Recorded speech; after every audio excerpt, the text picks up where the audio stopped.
If you want to practice all of the new PTE questions using artificial intelligence on an online portal that has a similar marking to your real PTE exam, head over to masterpte.com.au to create a free account. Here, you can practice all 4 sections separately and receive instant feedback for all of your speaking, writing, reading, and listening. You can also view and compare your answers with others who have already succeeded in achieving a high score. Download 9090 Band's template for speaking, writing, and listening. Take mock test, receive instant result, overall feedback, and in-depth analysis which helps you pinpoint exactly where you lose points. masterpte.com.au, the best PTE practice software in the world. 10 years ago, before the use of iPhone or iPad, people's attention interval is about 25 minutes. This number is good. However, nowadays the attention interval has dropped from 25 minutes to only 8 seconds, which means our memories are shorter than that of a goldfish.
What I've decided to provide is the steps I take when analyzing my own questionnaires.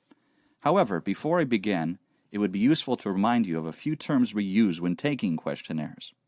Questions can be divided into 3 types. This is sometimes called level measurement. Firstly, we have a category type questions, which are also known as nominal questions. These are when participants select from a list of categories for their response, such as male or female, or they may include ethnic origin. Secondly, we have ordinal type questions. These are similar to category questions, but instead of the categories being independent, there is some sort of order between them. If we ask people to indicate their age in categories, this is an ordinal type question. Thirdly, we have continuous questions. These are any questions that can be answered by a number.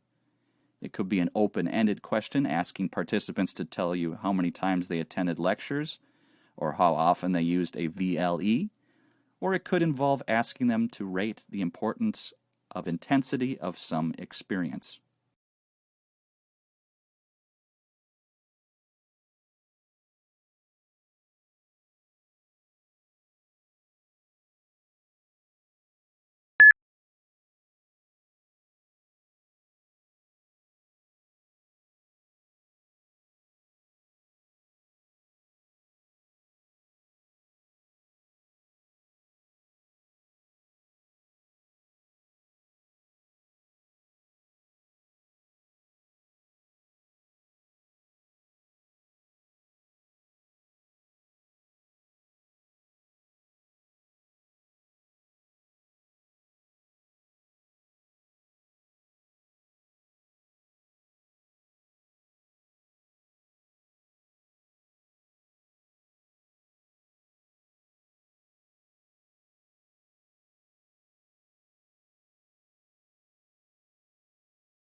The Silk Road is not like what we thought it would be. People traveled in groups to other countries through the Silk Road, exchanged things, and then came back. There were also some side groups who went to other countries such as India, which was called the Amber Route. At that time, there was also gift changing happened on the Silk Road.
In 1943, what became known as the Green Revolution began when Mexico, unable to feed its growing population, shouted for help.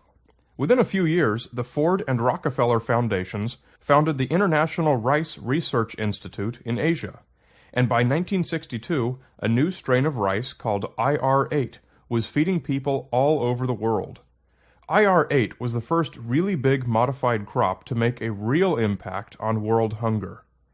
In 1962, the technology did not yet exist to directly manipulate the genes of plants, and so IR8 was created by carefully crossing existing varieties, selecting the best from each generation, further modifying them, and finally finding the best. Here is the power of modified crops. IR8, with no fertilizer, straight out of the box, produced 5 times the yield of traditional rice varieties. In optimal conditions with nitrogen, it produced 10 times the yield of traditional varieties.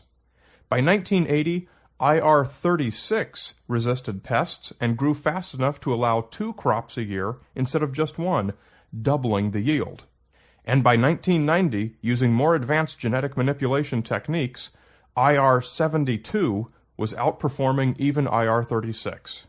The Green Revolution saw worldwide crop yields explode from 1960 through 2000.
Today we will talk about Australia's export business towards China, Japan, US. In the past, Australia was concerned about its geographical location, which may result in Australia being isolated from North America, UK, and later America. Nevertheless, nowadays with the rise of Asian countries, especially China, Australia has become a great export country with a perfect location. Currently, Japan is the largest exporting country to Australia, but China may become the largest one in the future. Australia should take the advantage of China's rise to develop its exports.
The first thing I want to argue is that former civilization is running into pretty profound crisis in its relationship to the rest of nature, which we do and what we have depended on for survival and for flourishing.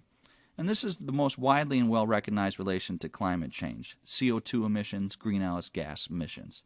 But I want to argue the certain dangers in the way that has been presented as the central question that we have to address. Because it's interlocked with a number of other crises, that is most notably as the crisis in the access to fresh water, crisis in access to food, biodiversity loss on a huge scale, and associated problems of human and equality, and not just in the common world, but actually in the kinds of environmental resources and pleasures that I can enjoy. So all those together have to be looked at as interconnected set of really deep, profound crises.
Today's lecture is about a loggerhead turtle, one of the largest turtles in the world, and almost extinct in the USA. They have big heads and short necks. In September 1986, scientists put a tracker on a turtle's shell, and used satellites to track and locate the migration route of the turtle. They reach different localities in different time. The migration takes 3 months, from the South Florida to the north.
Today we will discuss the relationship between the fault lines in the Earth's crust and an earthquake. This dislocation of the rock occurs from the Earth's surface 7 kilometers to several hundred kilometers vertically down to the crust. The earthquake's focus is called the epicenter, which is vertically beneath the interior of the Earth's crust, and the energy releases and transfers through epicenter. The faults are the fracture on the Earth's crust. The position of the epicenters can be identified by the faults map, looking down from the center of the Earth. It will result in seismic wave, which is decreased as it moved away from the epicenter.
What we're going to discuss today is how the Port of London was discovered and what we discovered about it. Now, if you look at the historical records of Roman London, there's only about 14 actual references to London in antiquity, i.e. contemporary references, and of those, only one is in the 1st century. There are none at all in the 2nd or 3rd century. There's only one in the late 3rd century, and there's 4 in the 4th century. So if you're a historian trying to write a history of Roman London, it's very difficult. You don't really have much data. You're going to depend on the archaeological evidence, the material evidence, of the port and indeed the town to have any understanding of what happened then. And so what we're looking at here is, how did we discover about the Port of London? There is no historical documentations, no customs books, no tariffs, no idea of the taxes. We have to understand the port entirely from the archaeological evidence. So that's what we're going to do today. So if we move on to the next slide. I love live streaming, so thank you very much.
Now, the economists calculated, it's a back-of-the-envelope calculation, that removing all immigration controls would double the size of the world economy, and even a small relaxation of immigration controls would lead to disproportionately big gains. Now, for an ethical point of view, it's hard to argue against a policy that will do so much to help people that are much poorer than ourselves. The famous RAND study reckons that a typical immigrant who arrives in U.S. ends up with $20,000 a year. That's rough. It's not just the migrants themselves who gain, it's the countries they come from. Already, the migrants working for poor countries, working in rich countries, send home around $200 billion a year, through formal channels and about twice as that through informal channels. and that compares to the $100 million that Western governments give in aid. These remittances are not wasted on weapons or siphoned off into Swiss bank accounts. They go straight into the pockets of local people. They pay for food, clean water, and medicines. They help kids in school, and they help start up new business. Sample answer: removing immigration control would double the world economy. This policy will do so much to help poor people. Immigrants end up with $20,000 a year from gains in countries they come from. They send home around $200 billion a year through formal channels, which are twice as that through informal channels. These remittances can help local people for living straightly.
If you want to practice all of the new PTE questions using artificial intelligence on an online portal that has a similar marking to your real PTE exam, head over to masterpte.com.au to create a free account.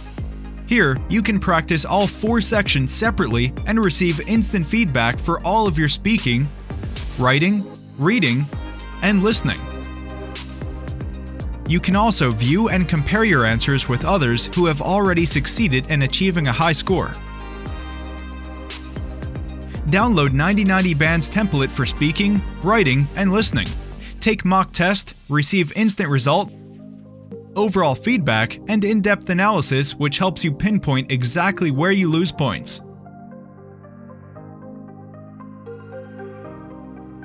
masterpte.com.au, the best PTE practice software in the world.